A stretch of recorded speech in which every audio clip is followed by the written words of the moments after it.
est victime de racisme, on l'insulte, sale nègre, t'es grosse, t'es moche, tu me salis, voilà les propos.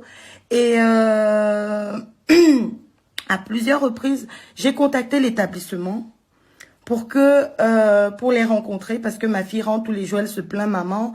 Voilà, je les contacte par école directe, c'est le lien où on discute. Pardon, partagez la vidéo, s'il vous plaît, partagez. Partagez-moi, j'ai pas l'habitude quand je fais sur ma page, quand je fais les directs, c'est pour parler du social, de ce qui concerne les autres, jamais pour moi. Donc aujourd'hui, je veux que vous partagiez la vidéo parce que on ne doit plus se taire en France. Le racisme sur un enfant de 11 ans, c'est inadmissible. Donc je fais cette vidéo pour trahir, pour dénoncer cet établissement. Elle est au collège du Rocher à Chambéry. C'est une école privée catholique qui est sous la tutelle des chrétiens, des catholiques. Voilà, il y a un diocèse, voilà, qui s'occupe des écoles catholiques en France. Donc, ma fille, à plusieurs reprises, elle me disait, maman, voilà, à l'école, on m'insulte, on me bouscule. Et le 29 novembre, je reçois plein d'appels de l'école. Je reçois des emails au père de ma fille aussi, pareil, mon mari. Pareil, on envoie des emails, on envoie des courriers, des emails, il faut qu'on réponde. Mais j'étais au boulot, je ne pouvais pas prendre le rappel. Quand à ma pause, j'appelle, oui, Madame Lunet, on vous appelle parce que Anna Chloé, elle a tapé sur un élève. Je dis, ma fille, c'est pas le genre d'enfant qui tape pour rien. Donc, si elle a tapé, c'est qu'on l'a tapé, elle a rendu. Quand ma fille rentre le soir, je dis, maman, qu'est-ce qui s'est passé à l'école? Elle me dit, maman, et il y a une fille là qui me dérange depuis. Elle m'a tapé en me traitant de sale noire. Oh! J'ai dit, mais pourquoi ils ne m'ont pas dit ça dans le message? Je réécris sur École Directe, à l'école. S'il vous plaît, partagez le direct. Vous mettez les cœurs, partagez. Je ne veux pas que cette vidéo reste silencieuse. Je veux que le monde entier sache ce que ma fille a eu et que justice soit faite. C'est ça que je veux. Je veux que vous partagez, que vous mettez les cœurs. S'il vous plaît, partagez. Même si vous n'avez pas le temps de regarder, partagez pour coucher. C'est comme ça que je l'ai trouvé. Comme ça que je l'ai trouvé à l'école. J'avais pas vu la plaie. J'avais pas vu la plaie. Alors on se précipite, on l'amène à l'hôpital. Et j'ai un grand ami qui est chromato. Il est chef service chromato à l'hôpital de Chambéry. Mettez les cœurs, partagés, même si vous n'avez pas le temps. S'il vous plaît. Mettez les cœurs, pardon, s'il vous plaît, mettez les cœurs, vous partagez. Même si vous n'avez pas le temps d'écouter, partagez, s'il vous plaît, pardon. Donc, du coup, qu'est-ce qui s'est passé? Je demande au docteur Bemba, est-ce que je peux voir la plaie? Il me montre la plaie. Là, on a même couvert. Là, on a filmé avant l'opération.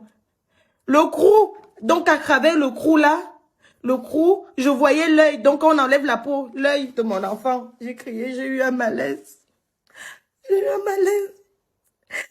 un malaise loin de ma famille. J'ai ma tante qui est à Bordeaux. J'ai eu un malaise. Parce que le matin, j'envoyais juste mon enfant à l'école. C'était mercredi, elle est au collège en 6e. Elle devait revenir. J'ai besoin d'un sopalade. Apporte-moi un sopalade, s'il te plaît. Bon, ça va passer. Je continue, il faut que j'ai la tête froide. Donc alors, on a fait, le médecin me dit, mais qu'est-ce qui s'est passé? C'est moche, en plus c'est une fille. Donne-moi le sopalin. C'est moche. Demande à ton père. Alors, excusez-moi, je perds un peu les idées, voilà. Donc, le médecin me dit, mais qu'est-ce qui s'est passé? L'œil de l'enfant en danger, en plus c'est une fille. C'est une fille, on ne sait pas comment faire. Si, de toutes les façons, on va regarder si on ne peut pas, on va vous transférer à l'hôpital de Grenoble. Alors, je sors, j'appelle ma mère et tout. Et finalement, il y avait un spécialiste à l'hôpital, un ORL. Directement, ils sont entrés au bloc, ils ont fait 2 heures de temps. J'étais là au couloir. Je devais passer mon examen même.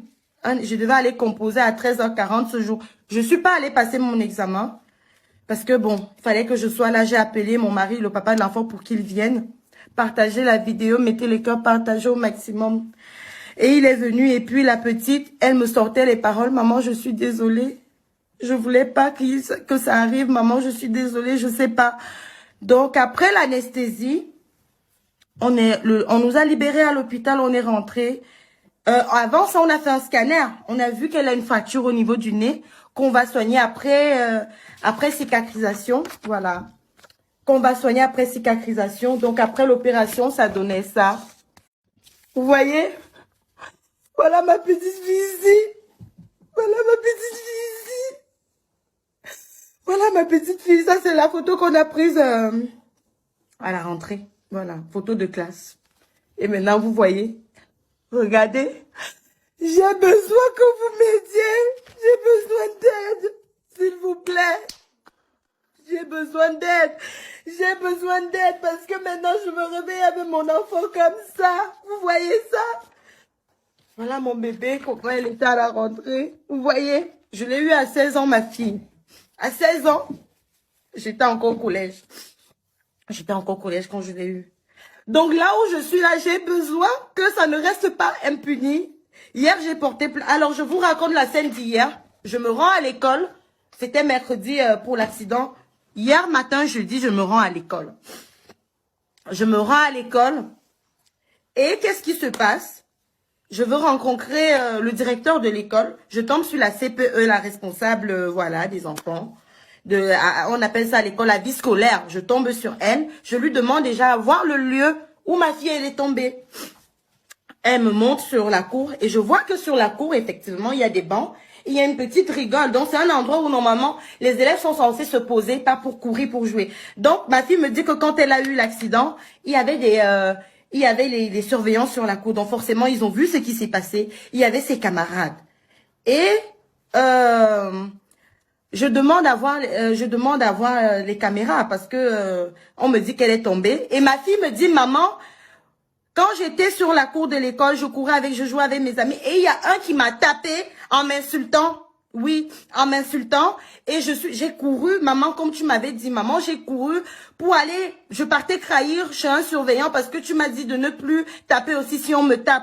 Je partais trahir chez le surveillant et il y a un qui m'a poussé et je suis tombée et j'ai vu le sang. J'ai pas vu celui qui m'a poussé de dos.